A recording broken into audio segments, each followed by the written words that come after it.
Ferenc, or Franz Liszt, became renowned throughout Europe during the 19th century for his great skill as a performer.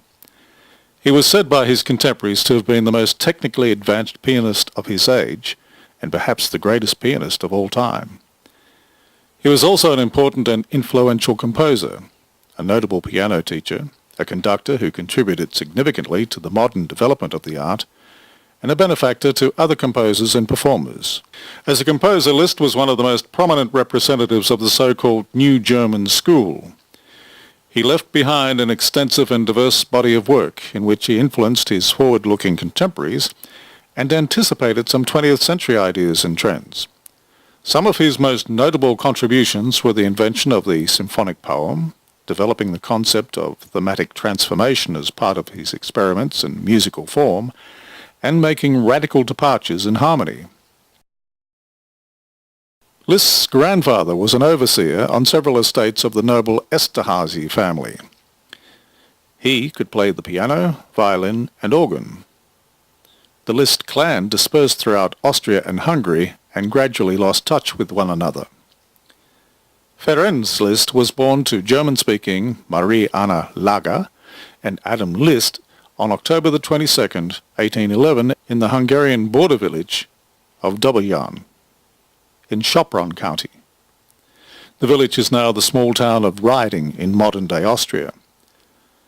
Adjacent to his birthhouse in Riding is the modern Liszt Concert Hall, where many international artists perform his works and the works of other famous composers.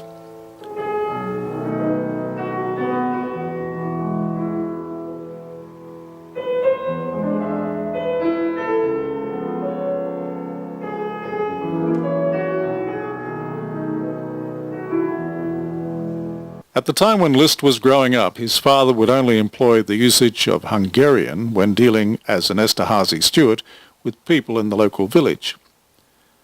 Liszt's father played the piano, violin, cello, and guitar. He had been in the services of Prince Nicholas II Esterházy, and he knew Haydn, Hummel, and Beethoven personally. So at age 6, Franz Liszt began listening attentively to his father's piano playing, as well as showing an interest in both sacred and gypsy music. Adam began teaching his son the piano at age 7, and the boy began composing in an elementary manner when he was 8. He appeared in a concert at Sopron in 1820 at the age of 9. After the concert, a group of wealthy Hungarians offered to finance his musical education abroad. In Vienna, Liszt received piano lessons from Karl Czerny, who in his own youth had been a student of Beethoven and Hummel. He also received lessons in compositions from Antonio Salieri, who was then music director of the Viennese court.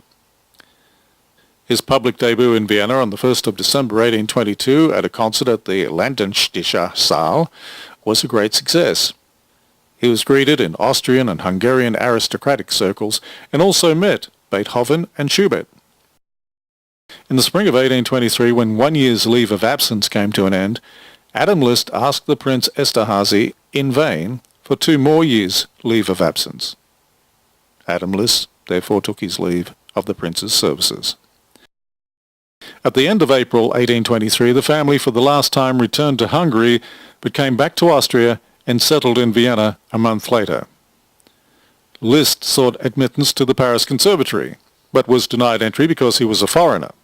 Instead, he concentrated on learning composition during 1824, eventually writing his first and only opera, Don Sanjay, which was performed in 1825.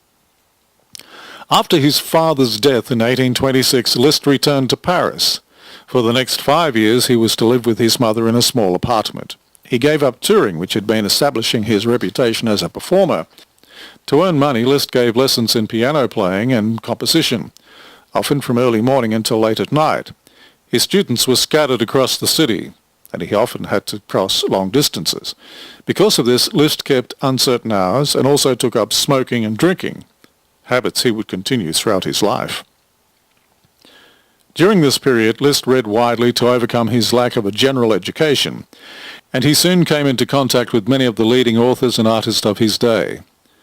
After attending an April 20, 1832 concert for charity for the victims of a Parisian cholera epidemic, arranged by Niccolò Paganini, Liszt became determined to become as great a virtuoso on the piano as Paganini was on the violin. Paris in the 1830s had become the nexus for pianistic activities, with dozens of pianists dedicated to perfection at the keyboard, including Frédéric Chopin. In 1833 he met the beautiful Countess Marie d'Agoult, and in 1835 the Countess left her husband and family to join Liszt in Switzerland. Their daughter Blandine was born there. Liszt taught at the newly founded Geneva Conservatory. He wrote a manual of piano technique and contributed essays for the Paris Revue et Gazette Musicale.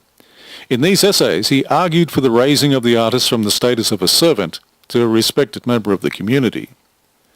For the next 4 years Liszt and the Countess lived together mainly in Switzerland and in Italy, where their daughter Cosima was born in Como, with occasional visits to Paris. In 1839 their only son Daniel was born, but that autumn relations between them became strained. Liszt heard that plans for a Beethoven monument in Bonn were in danger of collapse for lack of funds, and he pledged his support. Doing so meant returning to the life of a touring virtuoso. The Countess returned to Paris with the children, while Liszt gave 6 concerts in Vienna and then toured Hungary.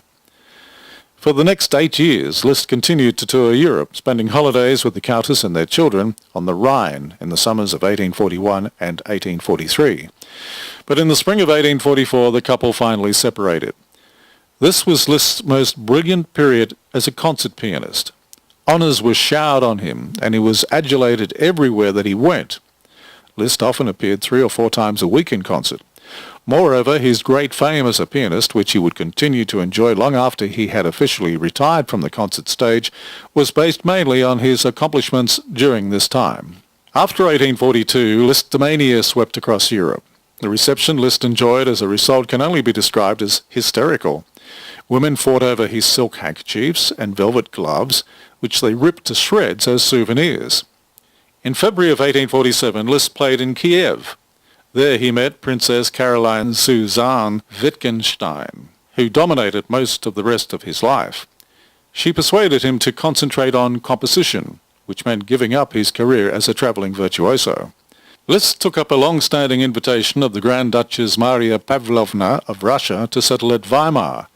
He gave lessons to a number of pianists, including the great virtuoso Hans von Bülow, who married Liszt's daughter Cosima in 1857. Years later she would marry Richard Wagner.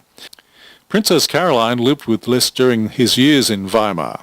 She eventually wished to marry Liszt, but since she had been previously married and her husband, a Russian military officer, was still alive, she had to convince the Roman Catholic authorities that her marriage to him had been invalid. Liszt was made Ritter von Liszt by Emperor Franz Joseph in 1859, but he never used the title in public. The title was necessary to be able to marry his princess without her losing her privileges.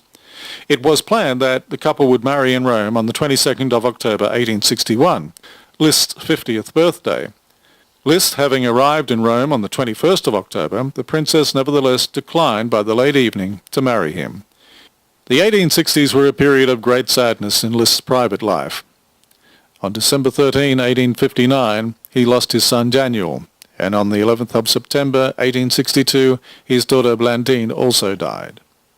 In letters to friends, Liszt afterwards announced that he would retreat to a solitary life. He founded at the monastery Madonna del Rosario, just outside Rome, but Liszt was never a priest.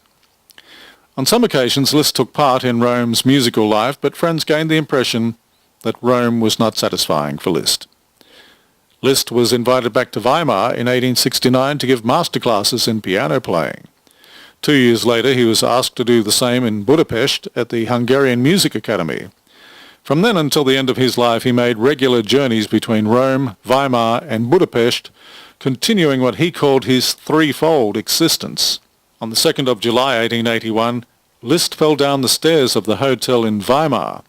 He became increasingly plagued with feelings of desolation, despair and death, feelings which he expressed in his works from this period.